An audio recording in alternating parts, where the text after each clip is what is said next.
Hola, hola. En esta clase de física vamos a desarrollar problemas de todos los ejes, hacer una prueba general de física. Hay preguntas de alternativa y también preguntas de verdad y falso. Entonces, vamos a partir desarrollando estas de alternativas. Ahora lo voy haciendo yo, si tienen dudas me pueden interrumpir, ¿no? Entonces, la sección uno dice selección múltiple. La longitud de onda lambda de una onda electromagnética se relaciona con su rapidez de propagación v y su frecuencia mediante. ¿Cuál es la fórmula fundamental aquí que relaciona la, la rapidez, ¿cierto?, de propagación, la frecuencia y la longitud de onda? Decíamos que si nos acordamos del movimiento rectilíneo uniforme, ahí nosotros teníamos que la velocidad era la distancia partida por el tiempo, así súper simple, ¿no? Acá es parecido, porque vamos a tener que la rapidez de propagación va a ser la distancia que va a recorrer en un tiempo. Entonces, esta onda. Solo que ahora esa distancia podemos llamarle lambda, porque vamos a pensar que es en un ciclo. Entonces va a ser una longitud de onda dividido en el periodo. Pero, como no está esta fórmula, porque me hablan de frecuencia, yo sé que uno partido por periodo es igual a la frecuencia. Entonces, esto va a ser igual a lambda por F, ¿ya? Que es la alternativa B, ¿cierto? Velocidad de propagación, lambda por F. Pero también esta también es válida, ¿cierto? Que es lambda partido por el periodo. Sí, solo que es para que uno se acuerde de dónde viene. Viene de esto, de distancia partido por tiempo, y de ahí me paso a lambda por f, ¿ya? Para acordarnos. Y la frecuencia, recuerden que se mide en hertz, ¿ya? El periodo se mide en segundos, lambda puede ser centímetro, metro, lo que quieran. ¿Sí? Después, acá tenemos otra pregunta sobre, ya la de luz, ¿cierto? Onda electromagnética. Dice, cuando un haz de luz pasa del aire al agua, ocurre. ¿Qué pasaba ahí? Hay un cambio de rapidez, ¿no es cierto? ¿Se acuerdan que uno podía sacar el índice de refracción, todo eso? Entonces, voy a pegarle la tabla de rapideces para que nos acordemos. Esta tablita donde aparecía la rapidez de la luz en los distintos medios, ¿ya? Entonces lo voy a pegar acá para acordarnos de eso. Dice aquí sustancia, velocidad de la luz, y dice si la luz atraviesa algún medio, va algo más despacio que por el vacío, ¿cierto? El vacío es la rapidez máxima de la luz, y después vamos viendo que va disminuyendo, ¿cierto? Del aire para el agua, haciendo cada vez menor, ¿ya? Entonces, si yo tengo un cambio de medio, aquí dice que pasa del aire al agua. Si pasa del aire al agua, pasó de 299.912 kilómetros por segundo a 224. O sea, disminuyó su rapidez, ¿cierto? Aquí yo inmediatamente podría descartar algunas alternativas. Por ejemplo, acá yo puedo descartar inmediatamente que la frecuencia aumente. ¿Por qué? Porque un principio nos dice que cuando yo paso de un medio a otro, esta onda no va a cambiar su frecuencia, entonces la frecuencia no puede ni aumentar ni disminuir. Tiene que ser constante la frecuencia. Y aquí nosotros tenemos que la frecuencia es el recíproco del periodo. Por lo tanto, el periodo también no puede cambiar. Entonces, esas dos ya no puede ser. ¿Sí? Lo que yo sé es que cuando pasa del aire al agua, si tengo esta fórmula, que es lambda por F, como la frecuencia es constante, y si la velocidad va a disminuir al pasar al agua, ¿cierto? Pasa de 200, porque está haciendo esto, ¿sí? Pasa de 299 a 224. Entonces, ¿qué tiene que pasar con la longitud de onda? La longitud de onda tiene que disminuir, ¿sí? Sí. No puede ser la letra B, tiene que ser la C, solamente que la rapidez disminuye. Eso. Eso era la... Pero también me podría preguntar sobre la longitud de onda, por eso hay que hacer el razonamiento con la longitud de onda. Entonces, yo tengo una velocidad 1 y un lambda 1, la frecuencia es la misma. Y tengo una velocidad 2, un lambda 2 y la frecuencia es la misma, ¿cierto? Pero ¿qué es lo que yo sé? Yo sé que la velocidad en el agua es menor que la velocidad en el aire, ¿cierto? Acá dice velocidad, pero nosotros sabemos que en estricto rigor es rapidez, ¿cierto? Estamos pensándolo como un escalar, solo que para no que no suene tan raro, somos velocidad coloquialmente, ¿cierto? Ya. Después la pregunta 3 dice, el espectro electromagnético está ordenado, ojo, de menor a mayor longitud de onda. ¿Sí? Entonces, ¿se acuerdan cómo era eso? ¿Cómo era el espectro electromagnético? Les voy a pegar la imagen nuevamente aquí para que nos acordemos. Ahí está el espectro electromagnético. Acá está, ¿cierto? Entonces dice que es de menor a mayor longitud de onda. Entonces, la longitud de onda está aquí, en la parte de arriba. ¿Eh? O sea, estamos viendo desde rayos gamma hacia abajo, ¿no? Rayos gamma, rayos X, ¿cierto?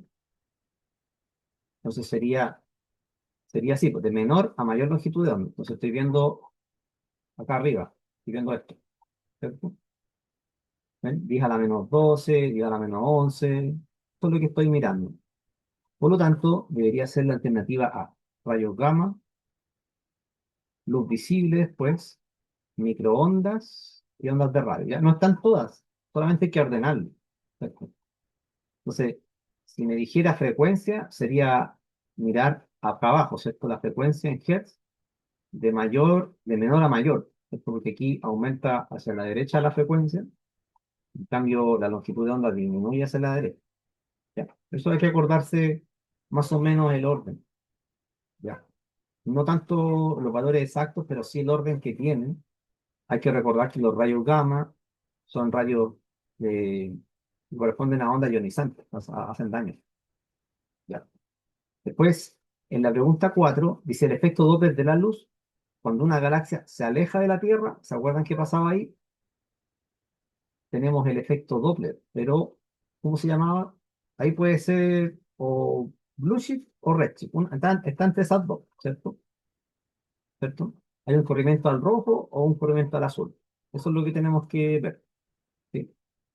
Entonces, si se aleja de nosotros, ¿se acuerdan que cuando era sonido, cuando se alejaba de nosotros, escuchábamos más grave? Y cuando escuchábamos más grave, podemos ver que aumenta la longitud de onda. Entonces acá es parecido, solo en vez de que el fenómeno no está ocurriendo en cuanto a una onda mecánica, como el sonido, sino que es una onda electromagnética.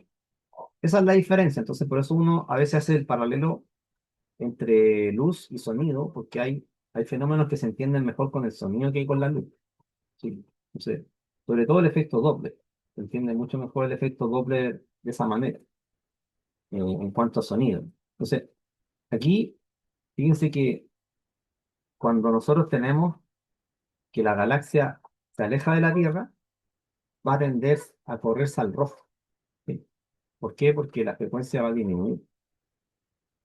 Acá está, ¿ven? Entonces, hace esto, se corre hacia el rojo. O sea, los colores todos se correrían hacia el rojo. No, no quiere decir que ya se va a ver roja siempre, sino que las longitudes de onda se corren hacia el rojo. En vez de correrse hacia el azul, se van a correr hacia el rojo. Por eso acá es la alternativa C, el redshift, ¿ya? Corrimiento al rojo cosmológico. Esa es una de las evidencias de por qué uno cree que el universo se expande. Las galaxias todas se alejan de todas se alejan de todas, ¿sí? En general. Esa es hay muchas mediciones sobre el redshift, entonces casi algo que creemos sin cierto. ¿Ya? Sigamos. Después, bueno, acá hay más preguntas conceptuales. Hay que ir viendo, si tienen alguna duda, pueden preguntarme más. Dice la pregunta 5: una onda que requiere un medio material para propagarse corresponde a. Bueno, sabemos que esas ondas son mecánicas, ¿o no? Así que sería 5B. Requiere un medio material como el sonido, ¿ya? A pesar que el sonido no aparece en el temario explícitamente, nosotros podemos pensar que el sonido es una onda electromecánica, ¿cierto? Y que podemos hacer la comparación con las ondas sísmicas, ¿cierto? Porque las ondas sísmicas sí entran en la prueba, son ondas mecánicas, y hay ondas sísmicas que se pueden escuchar porque están dentro del rango audible, ¿ya? Recuerden que los que se agregaron al final, lo que estamos viendo es una prueba general de física. Entonces hay preguntas revueltas de todo. Entonces, acá ya hay que saber situarse. O sea, yo veo una pregunta, digo, ¿a qué eje corresponde a mecánica? Ah, pertenece a electricidad, ¿sí? Porque están revueltas. Esa es la dificultad que le estamos agregando. O sea, no le voy a decir a qué eje pertenece, hay que darse cuenta de que esto, de la ley de Newton, pertenece a mecánica. ¿Cierto? Dice, la primera ley de Newton establece que, ¿se acuerdan cómo era esa ley? Era la ley de inercia. ¿Qué decía? Si leemos acá, alternativa dice la aceleración de un objeto proporcional a la fuerza neta. No, esa es la segunda, ¿cierto? Segunda ley. Esto es casi pura memoria, ¿no? Después, B, toda acción tiene una reacción igual y contraria. Esta es la tercera ley.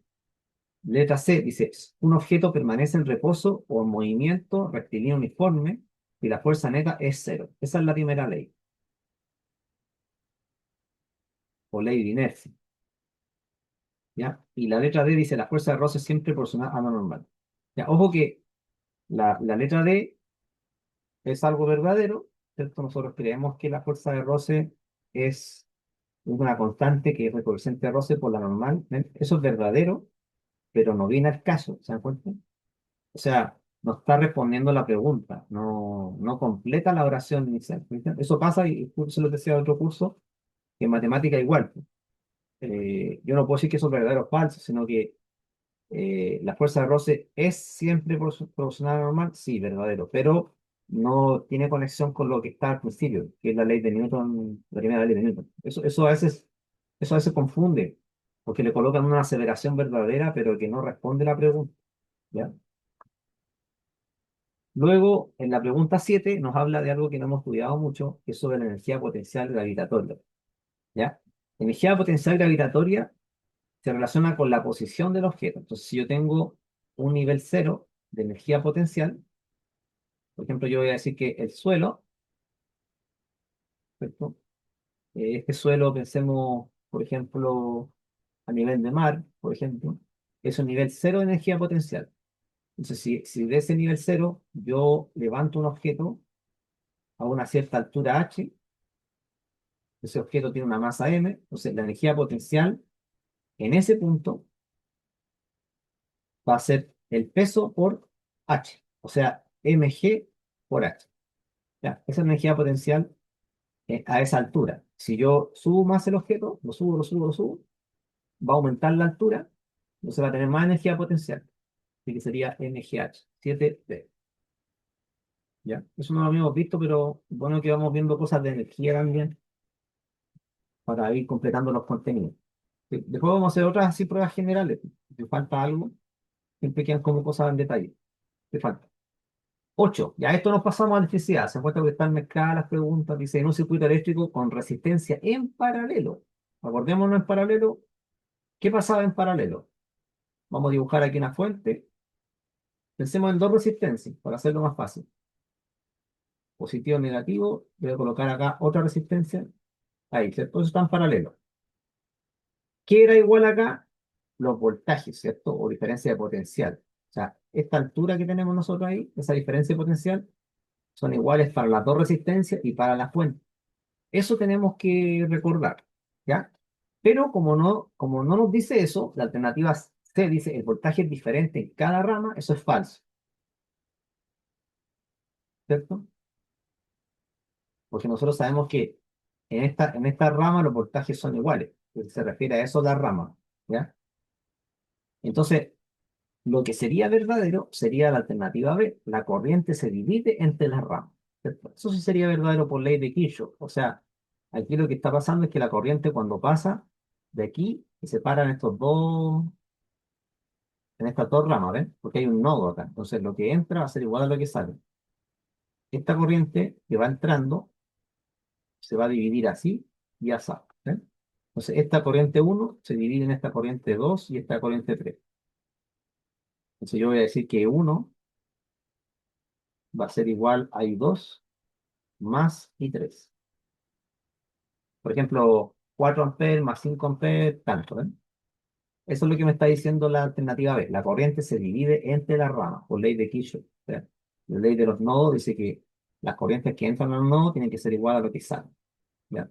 Ahora esa ley a veces aparece así, pues, como la sumatoria de las corrientes igual cero. Solamente que ahí yo tendría que pasar estas dos corrientes y 2 y 3 para el otro lado y va a quedar igualado a cero. Nada más. ¿Sí?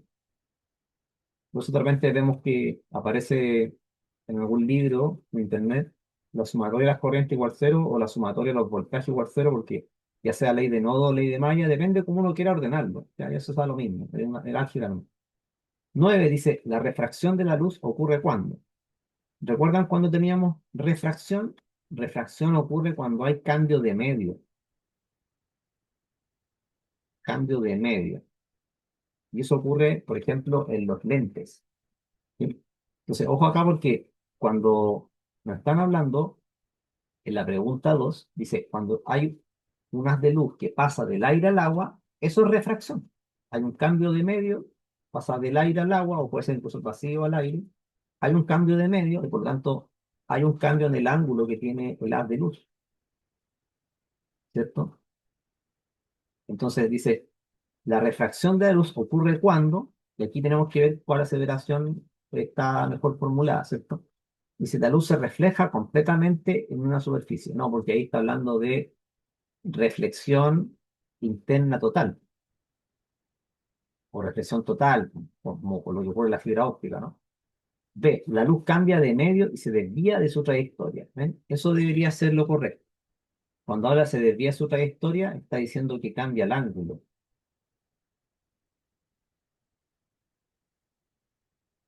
Y ahí aparece la ley de Snell,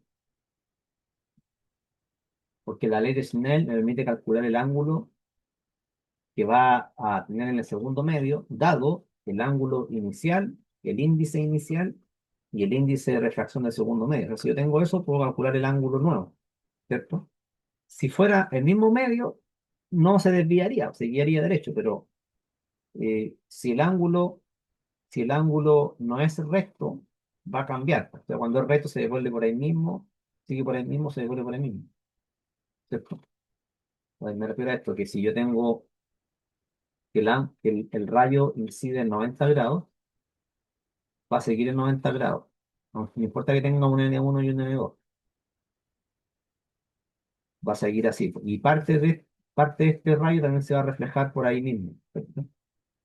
Pero cuando no es un ángulo recto, si fuera un ángulo, por ejemplo, agudo, una cosa así, va a cambiar, pues se acerca a la normal o se aleja, ahí hay que ver, ¿cierto? Recuerden que se puede acercar a la normal o se puede alejar, depende de cómo sean los índices. ¿Ya? Eso lo dice la ley de Snell.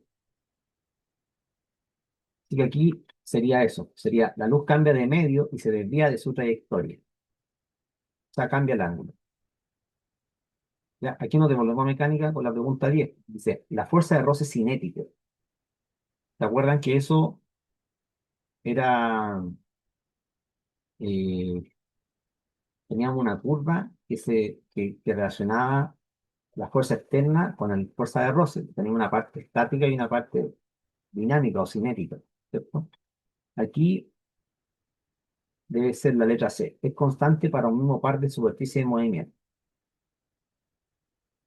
¿Sí? Recuerden que había este gráfico, ¿se acuerdan el gráfico que teníamos? Este gráfico que se ve acá, pero va a estar. Entonces yo tengo una fuerza externa aplicada sobre el cuerpo y hay una zona estática donde el cuerpo todavía no se piensa, no se puede mover. Aumenta la fuerza de roce hasta que llega a un máximo, que es proporcional a la normal por la fuerza de roce estático. Entonces en ese punto colapsa, hay un movimiento inminente, como dice aquí el dibujo, ¿no? Y después se mantiene constante el roce cinético, ¿ya? Y ahí sería normal por el coeficiente de roce cinético. Para cinético a veces se ocupa la letra C y a veces la letra K, pues depende. Usar kinesis o kinetic creo que es, o puede ser, en español sería cinético con C, y estático, static en inglés, o puede ser E también. Depende si está en inglés o en español, pero se ocupa letra distinta. ¿Eh? Entonces, el máximo valor de la fuerza estática, de roce estática, es mayor que la fuerza de roce cinética. Hay que tenerlo en mente. Por eso que después dice que es constante. ¿Por qué se mantiene constante? Como vemos acá, la curva es constante. Eso experimentalmente se encuentra que es así. No depende del área constante. ¿Y qué sería eso? Es constante para un mismo par de superficie de movimiento. Por ejemplo, podría ser madera con acero, una cosa así. Esto tenemos 0,8 por algo, por la norma. Ya, ahí están las claves para que las corroboren después ustedes. Las claves vienen así como de bien, que, para que vayan viendo la guía, que es larga la guía, así hasta que terminemos esto, lo que alcancemos a hacer por hoy. Y pueden preguntarme si quieren. Dice, ¿cuál de los siguientes fenómenos ondulatorios permite explicar la formación de un arco iris? ¿Ya? ¿Se acuerdan que ahí nosotros dibujábamos una burbuja, una gota de agua, que no es lo mismo que una, estas burbujas que uno hace con unas pompas de jabón? No, no es lo mismo, porque estas son sólidas. O sea, se entiende que es sólido en el sentido que es relleno. Esto es una gota de agua acá idealizada completa, no, no es hueca, ¿cierto? No es como un cascarón esférico, sino que es llena entera. Entonces acá viene la luz blanca, ¿cierto? ¿Qué pasaba aquí? Cambiaba el ángulo, hay una refracción, después aquí hay una reflexión interna y después hay una dispersión, ¿cierto? Porque se separa la luz blanca en el espectro visible. ¿Sí? Siempre y cuando se forme ese ángulo de 42 grados, vamos a ver que se desarma la luz. Así que aquí tenemos refracción y dispersión. Serían los fenómenos que explican esto, ¿ya? Las dos cositas. ¿Alguna duda hasta ahí o no? No.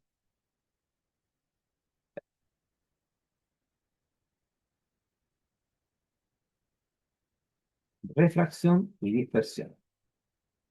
Cambiando radicalmente de tema, en la pregunta 12 nos dice, en la tectónica de placas, la formación de cordilleras como los Andes se explica principalmente por, ¿sí? Entonces esta es la cordillera de los Andes.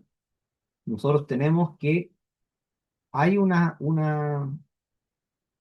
zona de subducción, pero también sabemos que son límites convergentes. Entonces está como entre la A y la C, ¿o no? Sabemos que falla transformante no puede ser, porque eso es cosas así como la falla de San Andrés, que no corresponde a lo que ocurre acá en Chile. Entonces, la letra B tampoco, no son separaciones divergentes, está entre la A y la C, ¿o no? Entonces aquí sería la subducción de la litósfera oceánica bajo la continental. Eso hace que se desplace hacia arriba, ¿no es cierto? La litósfera continental. ¿Sí? Eso es más claro que el choque convergente, porque el choque convergente es como muy general. Entonces, la subducción es parte del choque convergente, pero es mucho más específico, porque está diciendo que se mete una debajo de la otra. A veces las dos se chocan, pero suben. Ya, aquí nos pasamos a ver que están mezcladas, pues electricidad ahora. 13. Una lámpara de 60 watts encendida durante 2 horas consume una energía de. ¿Qué tenemos? Estos 60 watts corresponden a la potencia. P, potencia. Ojo que el peso, nosotros también ocupamos la P mayúscula, que es mg. Ojo con eso, ¿ya? Porque a veces en un mismo problema se aparece la letra, hay que colocar un subíndice, no sé. Potencia, entonces, ¿cómo se define? Es una cierta cantidad de trabajo en un tiempo. Entonces, me queda en watts. 60 watts. Ahí está la potencia. Y me dice que el tiempo son 2 horas. 2 horas. ¿Ya? Recuerden que cuando nosotros hicimos la guía de electricidad, dijimos que para calcular el consumo lo podíamos medir en kilowatt hora o también puede ser en joule. Entonces, recordemos que watt es joule dividido en segundo, ¿ya? Así se define el watt. El watt es joule partido por segundo. Entonces, esta hora que está aquí, yo debería transformarla a 2 por 3600 segundos, y eso es 7200 segundos. ¿Para qué? Para calcular la energía, ¿sí? Estos son unidades por si acaso. Watt es joule partido por segundo. Por lo tanto, la energía consumida va a ser potencia por el tiempo. O sea, 60 watts por 7200 segundos. Y eso me da la D. O sea, 432.000 joules. O julios también le llaman a ese. ¿Ya? Entonces también puede ser en kilowatt hora, solo que la alternativa viene así, pues en joule. ¿Ya? ¿Se fijan? Watt por segundo me da joule. Pasa multiplicando el segundo hacia el lado izquierdo, ¿no? Ahí le queda joule watt por segundo. ¿Sí? ¿Alguna pregunta de eso, no? ¿Entiende? Que puede ser o el kilowatt hora, para ver si tengo que sacar el costo, no sé. También puede ser en joule, ¿ya? Lo que pasa es que si nosotros usamos el joule, respetamos las unidades internacionales. Pero cuando es kilowatt hora, es más que nada por un término de, no, un tema de costo. De como yo compro o vendo, ¿cierto? Kilowatt hora, ¿cierto? La energía se vende y se compra así, porque socialmente se entiende de esa manera, mejor, pues si el medidor viene en kilowatt hora, entonces lo compra en joule. ¿Por qué? Porque los números quedan muy grandes, ¿no? Entonces hay dudas sobre eso, ¿no? Ya. Dice, un objeto se encuentra en reposo sobre una mesa. La fuerza normal ejercida por la mesa sobre el objeto es igual a, así como está, nosotros pensemos que la mesa es horizontal, tenemos el peso hacia abajo y la normal hacia arriba. Va a tener una cierta masa M, ¿ya? Así que, ¿a qué va a ser igual la fuerza normal? Tiene que ser igual al peso mg, ¿ya? Sería su peso. Ya porque vamos a suponer que es horizontal, que la mesa está de esa manera. Porque si no, no podría ser ninguna de las alternativas. ¿Ya? Obviamente aquí está actuando la aceleración de gravedad. ¿Cierto? ¿Preguntas? No. ¿Ven que aquí se ocupa la P mayúscula para peso? A veces en inglés utilizan la W minúscula y la W mayúscula la dejan para trabajo. Work. Yo creo que es weight, pero no sé cómo se dice el peso en inglés, creo que es weight, ¿no? Ya. Hay que hacer la 15. Le doy un minuto para hacer la 15, por favor. Un minuto para hacer la 15. Ya. ¿Cómo les va aquí en la pregunta 15?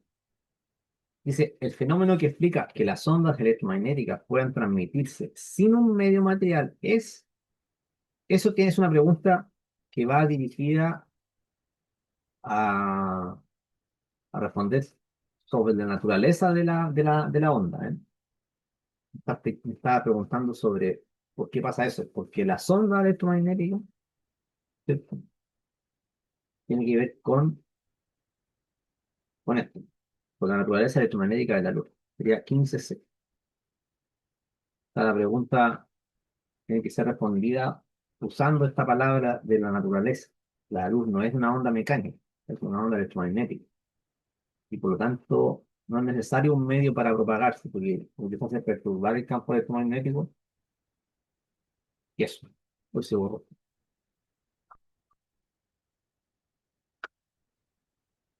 Veamos aquí la 16 y 17. Dice, un automóvil frena bruscamente y los pasajeros se inclinan hacia adelante. Se manifiesta, ¿qué cosa?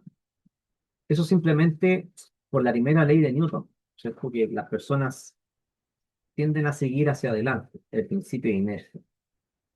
Si no tienen cinturón, van a salir por la ventana, ¿no? 17. La energía liberada de un sismo está asociada principalmente aquí. Debería ser la letra B, la liberación de energía acumulada en fallas tectónicas. Esa energía se va a liberar y se puede medir, ¿ya?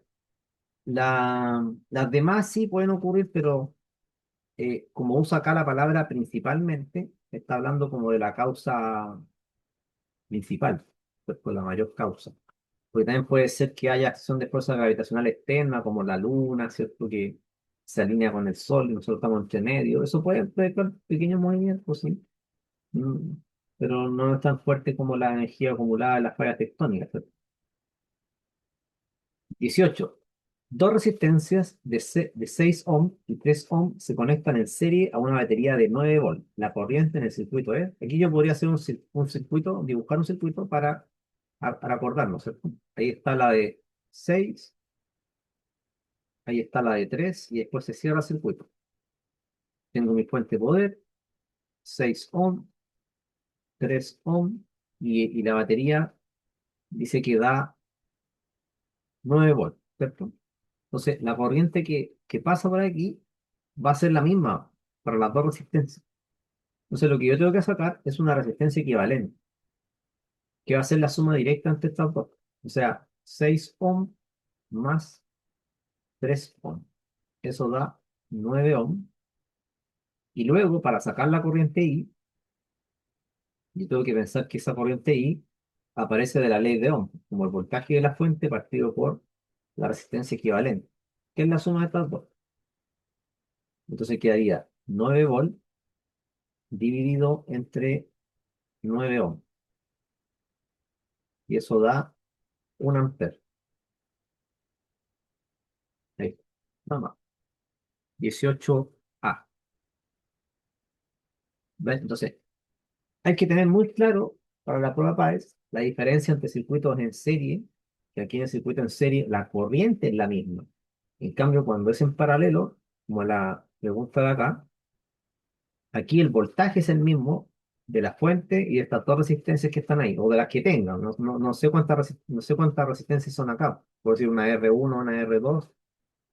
Entonces, la caída de tensión que hay en estas dos resistencias es la misma. El mismo voltaje que el voltaje de la fuente. Son iguales, estos tres voltajes. Y las corrientes son diferentes. En cambio, en serie, ¿qué pasaba en serie? Que la corriente es la misma. ¿Por qué? Porque no puede desaparecer la corriente. No puede aparecer ni aparecer de la nada. ¿Cierto? De alguna forma como que estamos pensando en el principio de conservación de la energía. 19. Dice, el fenómeno de interferencia destructiva ocurre cuando. Cuando se destruyen las ondas, pensemos que están desfasadas, ¿cierto? Y que al estar desfasadas y ¿cierto? Con las guatitas opuestas, va a pasar que se eliminan, ¿cierto? Se pueden restar.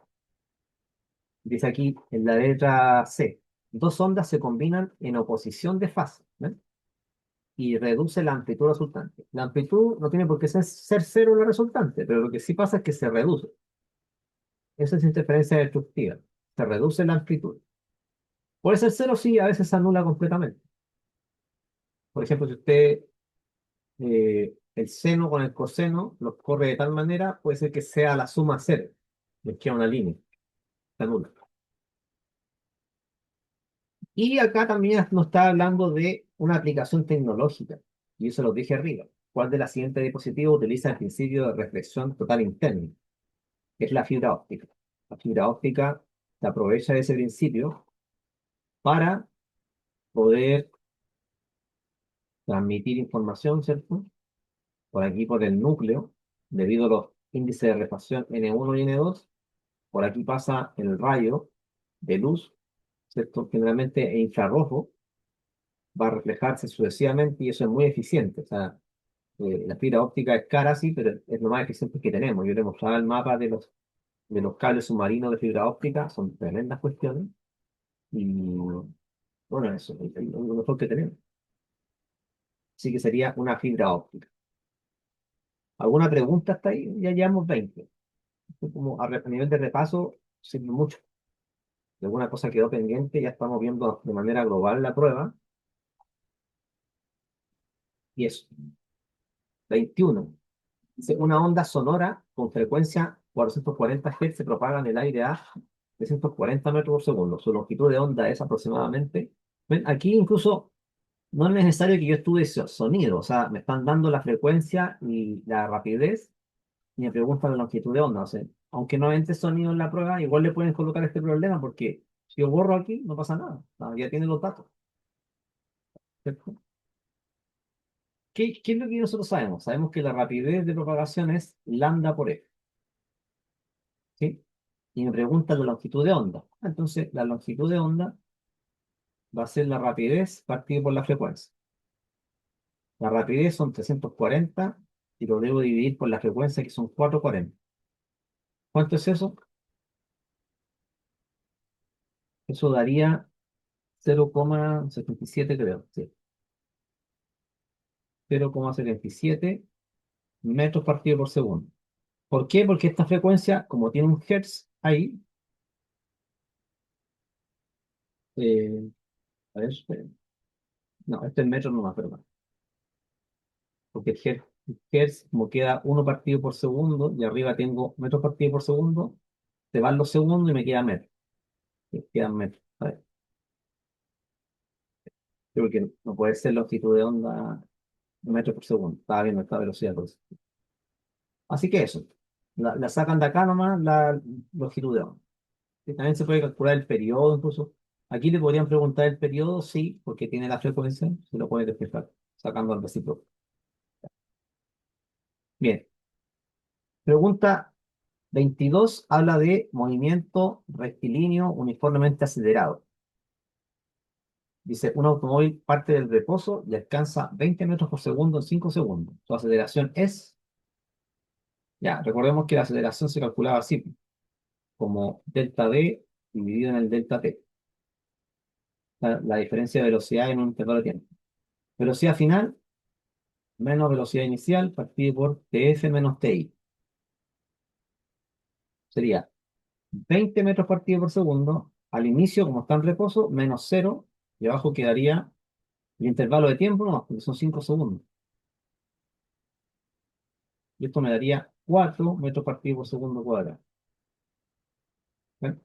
¿Y cómo se conecta esto con el tema de la fuerza? Como yo tengo una aceleración y sé que la fuerza es masa por aceleración, yo podría sacar la fuerza si tengo la masa. Sé que le preguntaban eso, ¿no? Esos problemas pueden aparecer. Le dan este ejercicio y aparte le preguntan la fuerza que se ejerció el cuerpo para que alcance aceleración. Se van conectados con los problemas del mecanismo.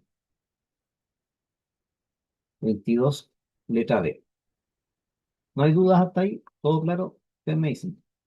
Si va muy rápido también me dicen que parte o que vaya mal. Hay una moja aquí. No está.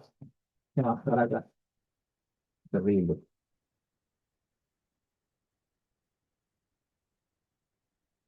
Ya verás. Sí, es bueno que hagamos estos problemas generales porque ahí vemos, se olvida algo, vamos recordando. Recuerden que ustedes van a tener 18 preguntas obligatorias de física y después de las 55 en adelante, si eligen física, van a tener más preguntas de física. Entonces, sería, creo que más de la mitad de la prueba de física, ¿o no? Porque son como 44 quedarían. Entonces, serían 18 más 26, creo, ¿no? Son hartas preguntas. Entonces, si dominan todo esto, les puede ir bien. Dice, una corriente de 2 amperes circula por un resistor de 10 ohms. Cuando le hablan de resistor, le hablan de una resistencia, pero yo creo que es más precisa la palabra resistor que resistencia, porque resistencia eléctrica se habla de una magnitud física, ¿cierto? Resistor es como el objeto. Entonces, tengo una corriente de 2 amperes. Dice que circula por un resistor de 10 ohms. Eso sería resistencia eléctrica. 10 ohms. La diferencia potencial en sus extremos. ¿Eh? Ven que aquí cambia el lenguaje porque me está diciendo diferencia potencial, que yo lo entiendo como voltaje. Eso es más coloquial, po. O también puede ser tensión o caída de tensión. ¿Sí? ¿Ves? Ahí va cambiando, son sinónimos, pero voltaje es más coloquial, más como lo que uno ocupa a diario, ¿cierto? 220 volts de voltaje. En cambio, diferencia potencial es más, se usa en física esa terminología. Entonces, ¿cómo saco yo el voltaje con estas dos magnitudes que me dan de corriente y resistencia? Ley de Ohm. Sabemos que voltaje va a ser resistencia por corriente. ¿Recuerdan que yo les decía que es como viva la reina Isabel? Viva la reina Isabel. Así como se lo pueden aprender. Viva la reina Isabel. Y ahí tienen que despejar ahora el voltaje. Pero como está despejado, utilizo directamente la fórmula. Tiene que estar en estas unidades, o sea, amper y ohm. Resistencia 10 ohm, corriente 2 amperes. Si está así, al multiplicar, inmediatamente me quedan volt, 20 volts, ¿ya? Porque estamos respetando el sistema internacional de unidades, 20 volts. ¿Eh? Eso, eso. ¿Por qué? Porque el ampere, recuerden que ampere es Coulomb partido por segundo. ¿Sí? Entonces, seguimos con la unidad del sistema internacional. Pero puede ser que uno, en vez de ampere, utilice otra cosa. Por ejemplo, Coulomb partido por minuto. Entonces, habría que transformarlo para que quede en volt. Entonces, a veces cada ejercicio. Ya, este problema es bien difícil de explicar. Yo estuve estudiando un poco el tema de las burbujas de jabón. Entonces, no es tan fácil explicar el tema de las burbujas de jabón. ¿Ya? Le doy un tiempo para que piense esta pregunta, la pregunta 24, y para mostrar una simulación que hice. ¿Ya? Tenemos un minuto, le doy un tiempo para que la piense bien lo de las burbujas de jabón, porque la burbuja de jabón es distinto a una gota de agua que está en el aire, como el que vimos del arcoíris, es distinto. ¿Ya? Entonces le doy un minuto para que lo piense y lo revisamos. Ya, revisemos la pregunta. Miren, para hacer el problema, nosotros tenemos que pensar que esta burbuja de jabón tiene un cierto espesor, ¿ya? Aquí yo hice una simulación en Python. Tengo un programa hecho en Python, dice longitudes de onda visible, ¿cierto? ¿Cierto? De 380, 750, total nanómetros. Tengo el espesor de la película, que es el espesor de la burbuja, le puse 200 nanómetros, el índice de refracción de la burbuja, ahí tengo la fórmula de interferencia, acá tengo cómo convierto las longitudes de onda a color aproximado en RGB, ¿ya? Con un programa, con una condición y una función acá definida. Y aquí empieza ya a dibujar, pues, ¿eh? Dibujar la interferencia, porque acá lo que hay es una interferencia. ¿Eh? Entonces, con ese espesor, con el espesor de 200 nanómetros, me dio ese dibujo, que es lo que uno vería, como vería la burbuja de jabón, ¿cierto? Entonces yo aquí lo echo a correr y se ve como se mostraba, ¿eh? Pero voy cambiando acá. Por ejemplo, le podría colocar 70 nanómetros de espesor y me da otros colores, ¿no? Porque hay partes que se van a anular, otras partes que van a quedar más rojas. Aquí ven que quedó más blanco acá. ¿Por qué? Porque por la interferencia van a empezar a interactuar entre sí las ondas. ¿Sí? Depende entonces del espesor. Y aquí le coloco, no sé, pongamos 300 nanómetros, mucho más grueso. Han fijado que cuando uno hace burbujas de jabón, entre más grande sea la burbuja, se ven como más colores, ¿cierto? ¿Mm? Esos son los patrones que podemos ir viendo de la burbuja de jabón. Entonces, el fenómeno que está detrás es la interferencia, ¿ya? Interferencia. 24C. Todo eso lo hice para responder la pregunta 24, por si acaso. Interesante, ¿no? Uno puede simular cosas con un programa. En este caso con Python. ¿Alguna duda hasta ahí o no? ¿No? Ya. Como uno tiene que a veces trabajar ir de la teoría a la práctica, y a veces la práctica es un poco difícil hacer burbujas de jabón de distintos espesores, entonces uno las simula. Entonces uno lo hace casi esférico, la curva burbuja, y hay que ver ahí la interacción de la luz. Pregunta 25, ya nos pasamos al tema de tierra. Dice, según la teoría de la deriva continental de Wiener, la principal evidencia que utilizó ¿cuál fue la evidencia entonces para eso? Sí, el programa se llama Python, pero ahí lo voy a colocar eso para que lo sepa. Lo que pasa es que en Python, esto está programado en Python. El lenguaje de programación es Python. Y aquí tiene uno importa librería, Nancy, que es una librería matemática, pero se echa a correr acá en Colab. Colab es como una plataforma de Google. Ven acá dice Colab Research in Google. Entonces lo que uno puede hacer acá es, por ejemplo, preguntarle a una inteligencia artificial que te haga un programa para tal cosa y te lo dé en Python. Entonces, pues lo pega acá lo pega aquí, pum, y lo hace. Aquí creo que hice también la bandera chilena el otro día. Creo que lo había hecho por acá, pero no me acuerdo cómo quedó la bandera. Creo que la guardé por ahí. Tengo varias cosas hechas. Creo que aquí hice la bandera chilena, no me acuerdo. Pero hay muchas cosas que uno puede hacer con Python. Bueno, también se ocupa para análisis de datos. Si te interesa la astrofísica. Acá está, aquí, sí, aquí estaba viendo si me salía la estrella, pero se puede hacer bastantes cosas con Python. Como bien versátil el programita. Aquí está la bandera, ¿ven? Ahí estaba haciendo la bandera chilena. ¿Ven? Aquí hice la estrella a 5 puntas. Lo que pasa es que el programa lo tenía hecho en un lenguaje antiguo como, ¿cómo se llama esta cosa?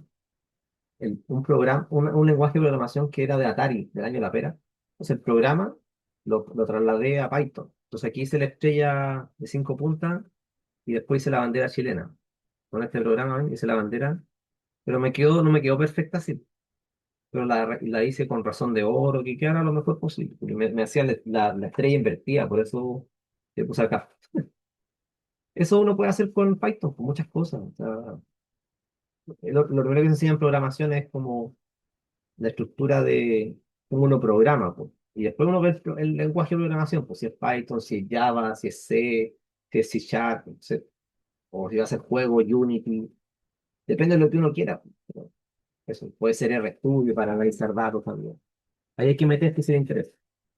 Ya, veamos la pregunta 25. En la pregunta 25 nos pasamos entonces al área de tierra, ¿sí? Y esto también es pura memoria. No hay que discutir con esto. Esto es así, memoria, no pelee con el dente porque si usted piensa otra cosa, puede que se equivoque. Hay que responder como Denver quiere que respondamos.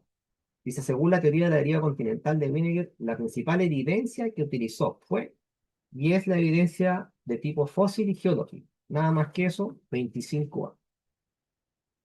Ya, esa es la evidencia de la teoría de la deriva continental. Lo de la galaxia, no, dispersión de la luz tampoco, la presencia de islas volcánicas en el Pacífico, ¿ven? Ahí uno es cuando empieza a dudar, ¿será capaz que sea la B o no?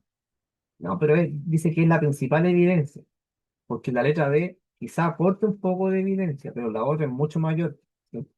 Es mucho mayor la evidencia fósil y geológica, ¿ya? Y ese fósil pueden ser fósiles a nivel de, de flora y de fauna, ¿cierto? De los dos tipos. En las formaciones geológicas, nosotros veíamos que cuando estaba todo unido en el Pangea, coincidía perfectamente este lado de Brasil con África, ¿o no? Entonces, ahí hay mucha evidencia de tipo de los estratos geológicos y también animales, ¿cierto? Plantas que son prácticamente los mismos. Tenía que haber estado junto algún día. Ya, 26, ven, cambiamos ahora a lo que es luz de nuevo, espejo. Ya, ¿cómo era el espejo cóncavo? Acordémonos que en el espejo cóncavo nos teníamos que acordar del horno solar cóncavo, ¿sí? De eso tenemos que acordarnos, o sea, como de cada cosa tenemos que tener guardado un ejemplo. Entonces, ¿qué pasaba aquí? Esto es como un espejo cóncavo. Lo que pasa es que son hartos espejitos juntos, pero tiene forma cóncava, como una antena parabólica, ¿cierto? Que funciona con base en la reflexión. Entonces, sabemos que cuando venían los rayos del sol, los que son paralelos se redirigen pasando por el foco, ¿no? Eso tenemos que acordarnos un poco de esta parte de espejo cóncavo, ¿ya? Y la imagen que se puede formar puede ser de varios tipos, más grande, más chica, virtual, real, ¿cierto? Pero recordemos que si la imagen es virtual, siempre tiene que ser derecha, tanto en espejo como en lente. Para que sea virtual e invertida, tiene que haber una combinación de lente o espejo. Pero si es virtual, tiene que ser derecha. Eso no acordamos. Y acá dice, un espejo cóncavo forma una imagen real, invertida y de mayor tamaño cuando el objeto se encuentra en y ahí ustedes pueden hacer la reconstrucción o acordarse de memoria, que tenía que estar entre el foco y el centro de curvatura, ¿sí? 26C. Eso tienen que acordarse de lo que tiene que pasar. Me cuesta manejando con este programa nuevo. Entonces tiene que estar el objeto entre el foco y el centro de curvatura. O sea, dibujamos acá el espejo Ahí, acá está el foco, acá está el centro de curvatura. Si el objeto está acá, por ejemplo, la velita, dibujamos la vela, voy a agrandar ahí. ¿Qué hacíamos? Trazamos uno o varios rayos notables. Tiene que ser varios rayos notables. Se puede decir paralelo, paralelo y después foco. Ahí tengo un rayo notable, ¿eh? Paralelo, foco. Después puedo trazar otro rayo que vaya en la dirección del centro de curvatura. Aquí me quedó muy corto, lo voy a agrandar un poco. Por ejemplo, yo digo, voy a trazar uno que vaya de aquí al espejo y se vuelva por el foco. O sea, va en la dirección del centro, perdón. ¿Ven? Entonces se van a juntar ¿dónde? Más allá, se juntan muy lejos, ¿no?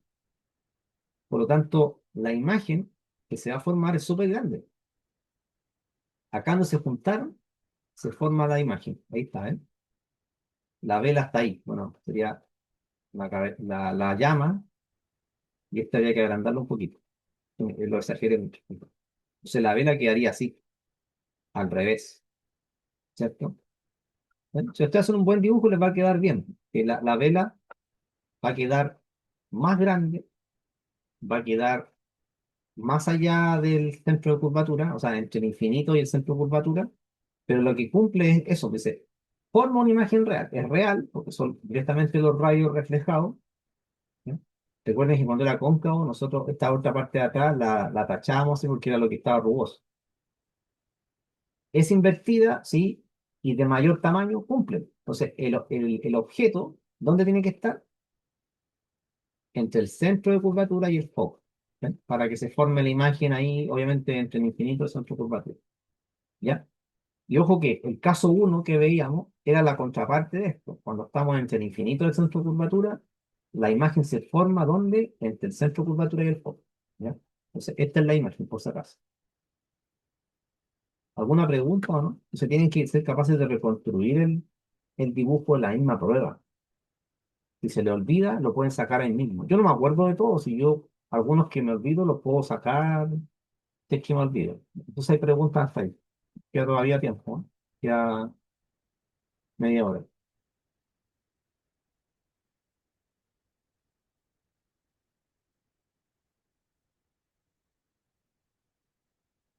Eso.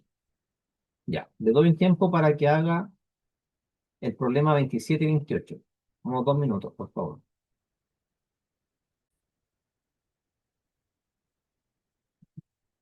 Dice el problema 27, un bloque de 5 kilogramos se deja caer desde 10 metros de altura. ¿Ya? Ahí nos dicen que tomamos G igual a 10. La energía cinética justo antes de impactar con el suelo es. Yo tengo una cosa así, como que es lanzado desde una cierta altura, me quedo claro.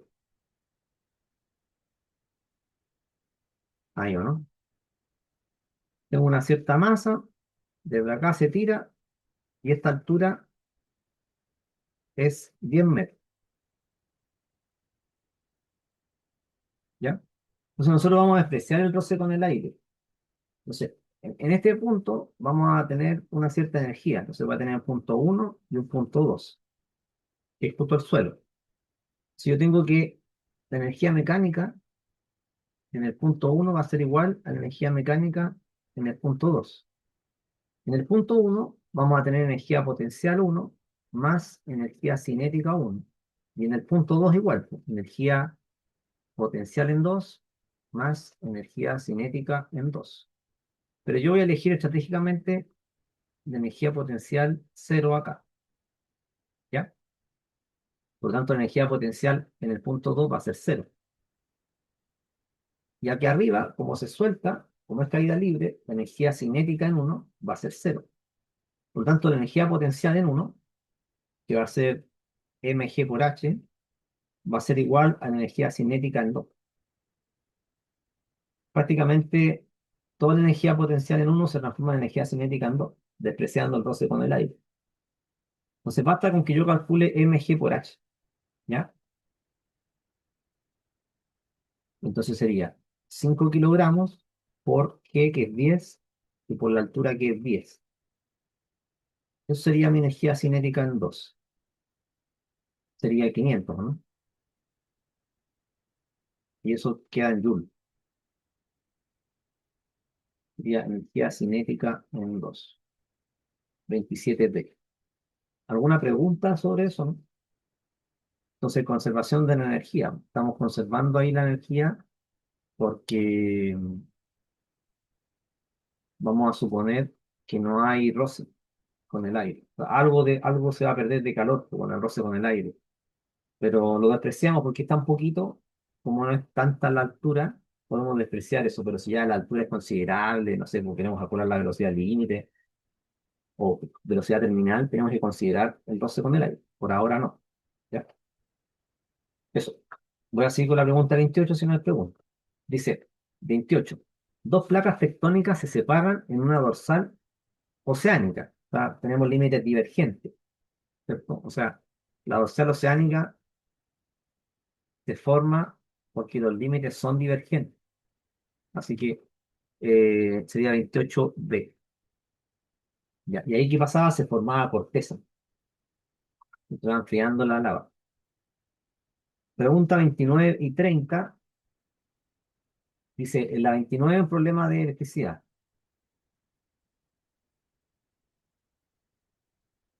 Ahí.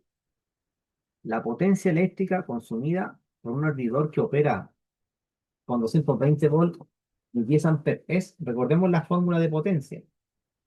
Potencia, tu fórmula para calcular de manera más simple sería voltaje por corriente. ¿Tengo el voltaje? Sí. ¿Tengo la corriente? También. Pero puede ser que yo no tenga ni el voltaje ni la corriente, o puede ser que alguno me falte, pero me da la resistencia. Entonces utilizo ley de Ohm para completar el dato que me falta. En este caso lo tengo los dos. Sería 220 volts por 10 amperes. Potencia sería 220, le agrego dos ceritos. ¿Y eso en qué queda? En watt. Así que sería la C, dice 29C. Aquí hemos hecho varias y descendíamos como 1 hora 10. 30. El fenómeno ondulatorio que permite explicar que la luz rodee obstáculos. Sabemos que eso es perdón, difracción. Difracción es cuando se rodea el objeto. A veces se confunde con la dispersión. La dispersión, como se mostraba acá en el problema del arco iris, ¿cierto? La dispersión es cuando se separa la luz blanca de luz visible. Esto que está acá es dispersión. ¿Bien? Y acá tenemos refracción, porque hay un cambio de ángulo. Y aquí tenemos reflexión interna total. Reflexión interna total. ¿Ya? Hay tres cosas que ocurren y la refracción va a pasar dos veces.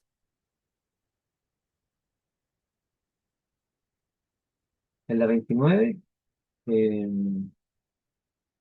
lo que pasa es que supongamos que me dan la resistencia y me dan la corriente, no me dan el voltaje. Ahí yo podría ocupar ley de Ohm, ¿sí? Porque yo sé también que el voltaje es la resistencia por la corriente, ¿cierto?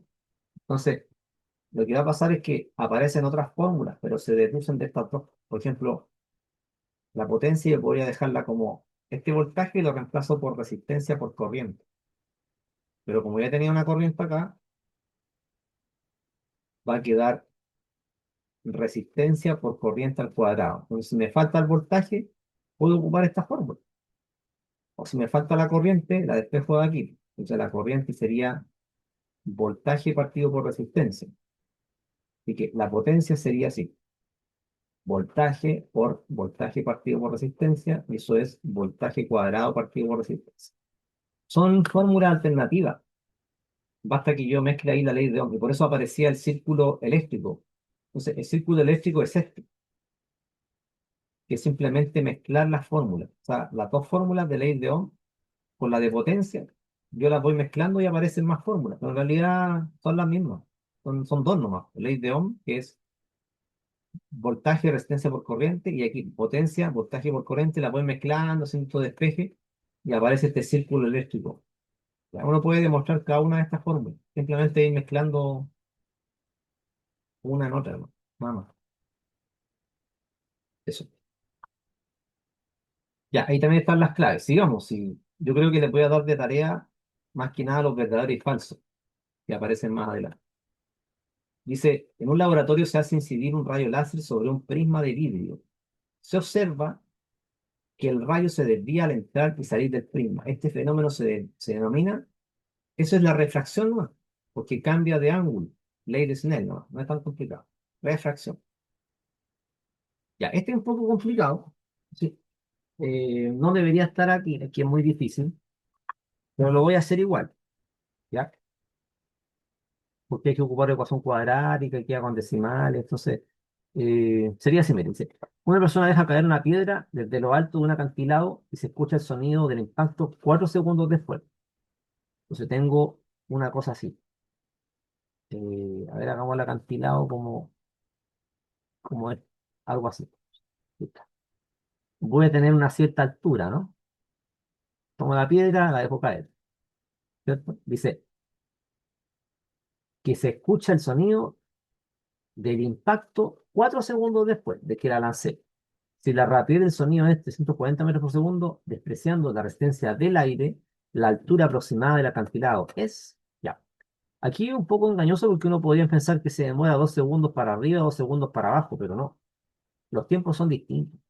Entonces, para abajo, yo tengo un tiempo uno y para arriba tengo un tiempo 2. Lo que yo sé es que el tiempo uno más el tiempo 2 tiene que ser 4 segundos. ¿Cuál es el tema? Ese tiempo uno, para calcularlo, se calcula con un movimiento rectilíneo uniformemente acelerado, o sea, caída libre. Por lo tanto, vamos a tener que la altura es GT1 cuadrado medio. Eso es lo primero que yo sé, porque caída libre. Pero cuando va para arriba, el T2, ¿de dónde aparece? Aparece de esta manera. Voy a tener que la altura va a ser velocidad por tiempo, o sea, va a ser la velocidad del sonido por el tiempo 2. La altura no la tengo, me la preguntan. Entonces quedaría altura igual a la velocidad del sonido, 340, por el tiempo 2. ¿Te das cuenta? Yo tengo dos ecuaciones. Ahora, esta altura, la que tengo que calcular. ¿Cuánto es G? 10 partido por 2, tiempo cuadrado. Tendríamos que la altura es 5t cuadrado. Ya, pues entonces ahora, este es T1, perdón. Tengo T1 y T2.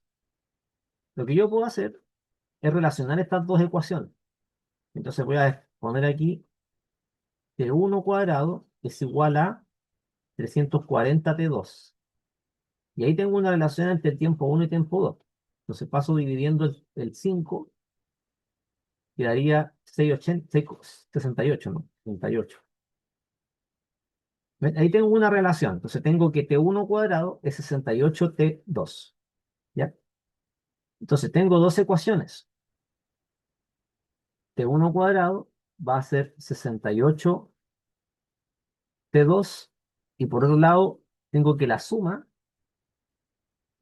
me da 4 segundos. Si yo resuelvo ese sistema de ecuaciones, voy a poder encontrar el tiempo uno y tiempo 2. Entonces, ¿qué es lo que puedo hacer? Multiplicar esta ecuación por 68t, o sea, 68 no, me queda así, 68t1 más 68t2 igual a 4 por 68. ¿Cuánto es 4 por 68?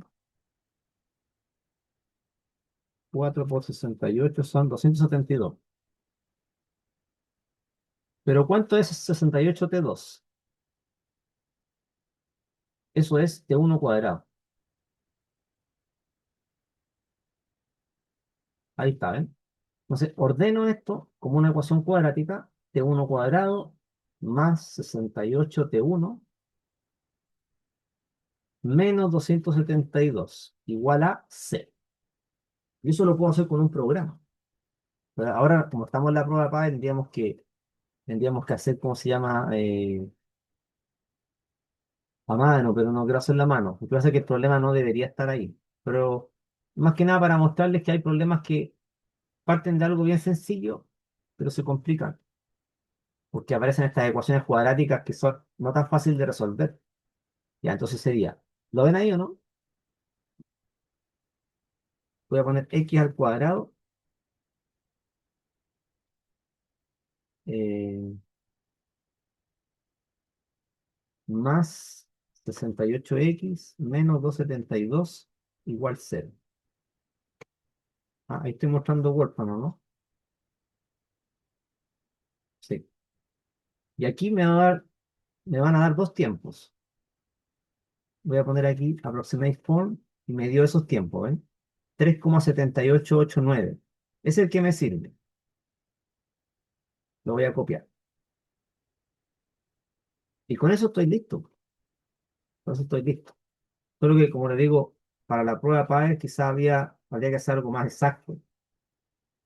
Solo que lo puse para explicarlo. Entonces, el tiempo uno sería eso. Y ahora, creo que no se puede explicar. Me pasé a la otra, ¿no? Estoy mostrando ya el... Ya, ahí sí, estoy mostrando la pantalla. Entonces, el T1 va a ser 3,7889. Lo reemplazo acá para calcular la altura y debería darme, creo que 71, ¿no? Entonces, H sería 5 por 3,7889 al cuadrado. Pueden hacer ustedes eso, si pues lo pueden comprobar. 5 por 3,7889 al cuadrado. Me dio 71,77 metros. Cercano, pues, ¿no? Porque dice aproximada. Lo importante acá es darse cuenta de que los tiempos no son iguales. ¿Ven? Casi el tiempo, eh, el tiempo T1 es mayor que el tiempo T2. ¿Ya? Ojo con eso. Porque el otro me da negativo. El otro tiempo, el tiempo, sí, porque el otro tiempo no me servía era negativo. Y el tiempo T2 debe ser la resta. Tiempo T2 debería ser 0, algo. ¿Cierto? O sea, 4 menos eso. 4 menos 3,7889. 0,2111. Esto está en segundo. Entonces yo ahora, si quiero sacarlo con el T2 la altura, debería multiplicar esto por 340 y me da lo mismo, ¿ven? Si este número lo multiplico por 340 me da la altura que son 71 metros y tanto. ¿Ya? O se puede hacer de las dos maneras. Lo reemplazan acá. Esta es esta es una ecuación. Lo pueden reemplazar aquí. Se multiplican ese número por 340 y le da la altura. O pueden reemplazarla aquí si quieren el T1, como quieran. Pero es un problema que no es tan fácil. Se ve trivial, pero no es tan fácil, porque los tiempos no son iguales. ¿Ya? ¿Alguna pregunta? ¿No? ¿No? Ya. No, no es como un Barapáez, por si acaso, pero existe. O sea, puede aparecer un curso de física superior que ustedes pueden tener ahí en la universidad. ¿Ya? Y si fuera Barapáez, quizá le van a dar un tiempo exacto, cosa que la ecuación que me quede no sea una cuadrática tan complicada para poder hacerlo en la prueba. Ya pasemos al problema 33. Dice, al analizar un mapa geológico, un estudiante observa que en los bordes de una placa oceánica hay abundante actividad sísmica y volcánica. La explicación más adecuada es, creo que esta era la zona de subducción, sí, como en Chile.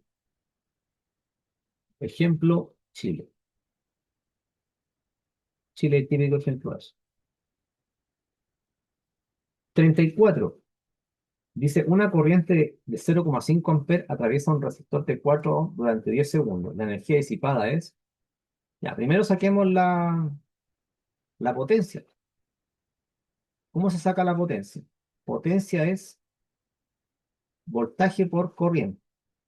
Pero yo no tengo el voltaje, tengo la corriente y la resistencia. Entonces, este voltaje que está acá lo puedo dejar como resistencia por corriente. Por la corriente que estaba de antes, me queda resistencia por corriente al cuadrado. Ahí está. La resistencia son 4 ohms y la corriente es 0,5 al cuadrado. ¿Ya? Eso va a quedar en amper cuadrado, se lo ocupa. Entonces 0,5 por 0,5, eso me queda 0,25. 4 por 0,25, eso es 1 watt. Y luego la energía, sabemos que es potencia por tiempo.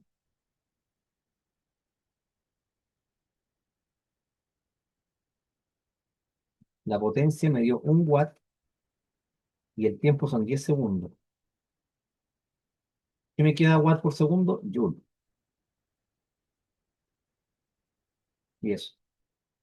Ahora, si quieren sacar el voltaje, también se puede, pero es cosa de ustedes. Yo evité sacar el voltaje, lo hice directo. Eso. El voltaje da 2 volts por si acaso. Si lo quieren sacar, va a dar 2 volts. Sigamos, quedan 10 minutos. 35. Se coloca un objeto entre el foco y una lente convergente. ¿Cuál es la lente convergente? La lupa, ¿cierto? Esa era la lente convergente. Y aquí vamos a dibujar el eje. Aquí está el centro del lente. Acá está el foco. Aquí está el centro de curvatura. Cuando yo coloco un objeto entre el foco y un lente, o sea, acá, ¿se acuerdan cómo era la imagen que se formaba? De forma virtual. Si es virtual, siempre es derecha. Siempre, no puede ser invertida. Sería la C, virtual derecha. ¿Ya?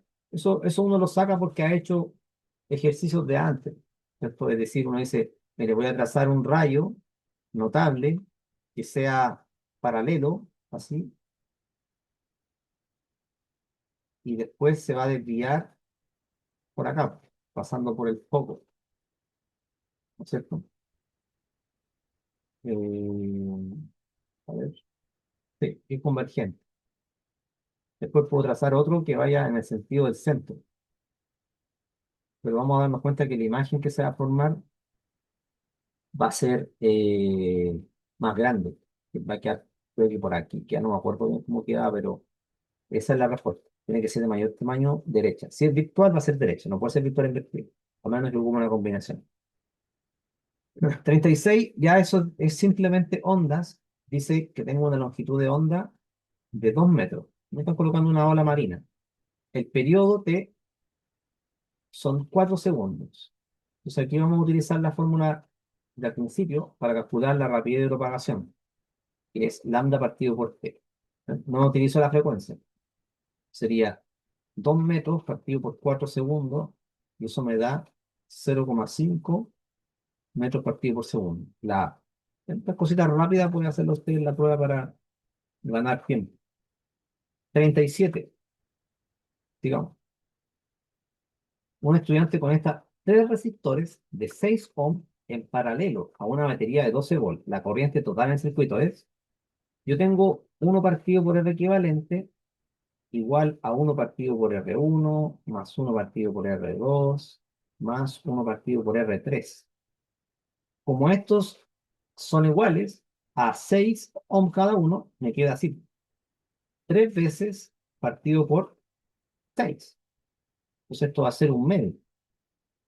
Cuando lo doy vuelta, la resistencia equivalente me da 2 ohms. O sea, se dividió este valor en 3. Esa es la gracia de colocar 3 resistores en paralelo, que la sumatoria, o sea, la resistencia equivalente que tengo va a ser la tercera parte, porque son iguales en magnitud. Y para sacar la corriente, ustedes la sacan por ley de Ohm nomás. Entonces dicen que voltaje partido por el R equivalente. Este voltaje es de la batería, son 12 volts. Lo dividen por el R equivalente que le dio 2 ohms. Y eso es 6 amperes. Sería la C. Bueno, con estas cosas hay que hacer rápido. Uno podría hacer un dibujo quizá, pero ya tenemos que dar la idea de que cuando están en paralelo, se reducen las resistencias con esta fórmula. ¿No? Que no les resulte extraña esa fórmula de resistencia porque están en paralelo. ¿Ya? La 38 yo no sé si va a entrar algo así como momentum lineal y choques, porque eso entraba antes en la PSU, pero no sé ahora, igual la coloqué por si acaso, pero dice, en un choque frontal entre dos autos de igual masa y velocidades opuestas, si el choque es perfectamente elástico, se cumple que se va a conservar el momentum total. En la 38 se conservan las dos cosas, el momentum y la energía cinética, sí, que sería la C. Se conservan las dos, porque dice que son de igual masa y velocidades opuestas. Entonces, es como que chocan y después van con su misma con su misma energía cinética. O sea, es como cuando yo choco dos bolas de billar que son perfectamente elásticas, son iguales en masa, y las velocidades son opuestas, que quiere decir que una es el negativo de la otra. O sea, van en direcciones, en la misma dirección, pero en sentido opuesto. ¿Qué está diciendo? Entonces se conserva momentum lineal y energía cinética también. Si no hay, si no hay disipación de energía, porque dice que es perfectamente elástico. O sea, no hay nada plástico como una plasticina, así que se deforme, no se deforma. Pensar en dos bolas de billar, pum, se conserva entonces su velocidad de cada uno. Entonces viene con 40 y 40, chocan, se devuelven con 40 y 40. Ya. Nos queda todavía, así que avancemos. Ya terminó. Dice, en un laboratorio se enciende una lámpara de sodio que emite luz amarilla monocromática, ¿no? Un color o amarillo. Esta luz se hace pasar por dos rendijas muy próximas y se observa un patrón en la pantalla, ¿cierto? El fenómeno observado eso es interferencia. Así que tiene que ser difracción e interferencia, porque se rodea el obstáculo al objeto y aparte va a interferir. Pues. Se va a hacer un patrón que es por eh, la interferencia de las ondas de luz. ¿Ya?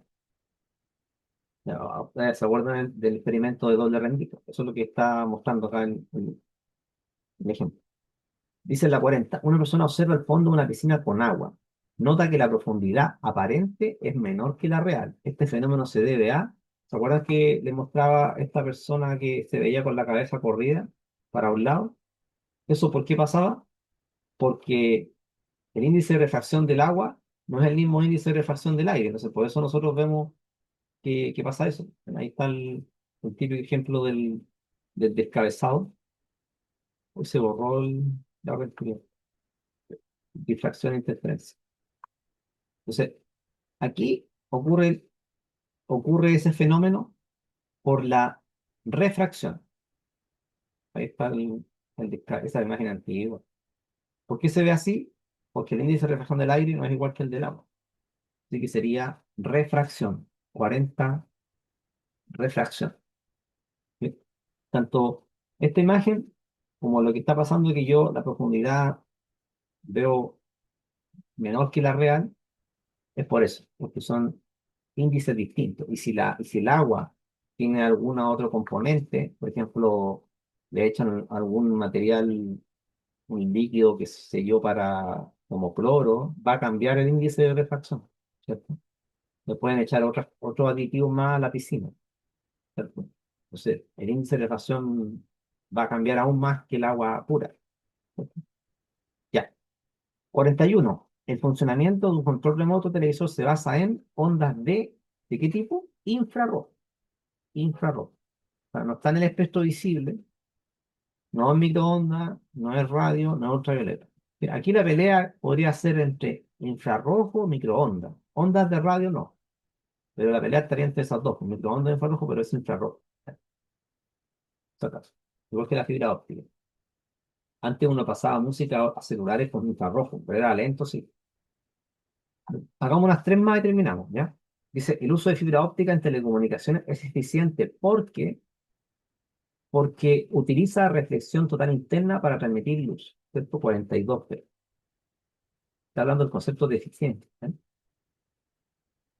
O sea, hay poca pérdida. Dice, la razón por la cual los automóviles modernos incluyen cinturones de seguridad está relacionada principalmente con qué principio, con la ley de inercia, ¿cierto? Porque si yo no me pongo cinturón, al final soy un cuerpo distinto del auto. En cambio, cuando yo uso cinturón, es como que el auto y yo somos el mismo cuerpo, ¿cierto? Somos solidarios, que es la ley de inercia. Y la última para terminar va a ser esta. Dice, una persona utiliza un horno microondas para calentar alimentos. La radiación usada corresponde a... Estos son eh, ondas de qué tipo? Son no ionizantes, ¿cierto?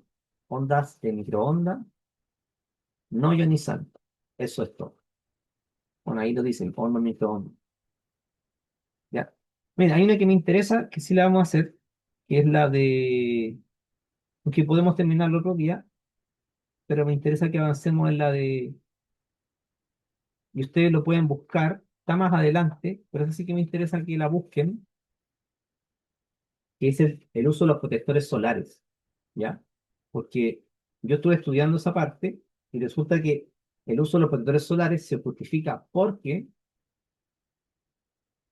absorben la radiación ultravioleta que puede dañar la piel. Eso es lo que hace este como crema que no se echa, que es el protector solar. Absorbe la radiación ultravioleta, ¿ya?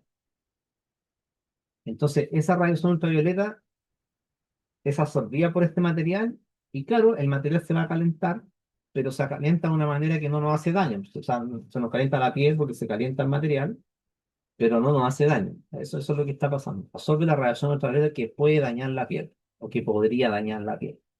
Esa es o sea, ustedes busquen ahí funcionamiento de los protectores solares, se van a dar cuenta que es eso, que absorbe la radiación ultravioleta porque son ciertos químicos que van a eh, interactuar con la radiación ultravioleta, entonces se produce calor nomás, pero ese calor no nos va a hacer daño, ¿ya? Nos queda, nos quedan algunas preguntas, yo creo que la próxima clase podemos seguir con esto, desde la 45 en adelante, y después hacer la verdadera y falsa. Pero igual avancen ustedes porque quedan bastantes por hacer, ¿ya? Pero yo creo que la otra semana podemos revisar algunas de estas para terminar, ¿ya? Pero yo creo que con eso estamos bien por hoy.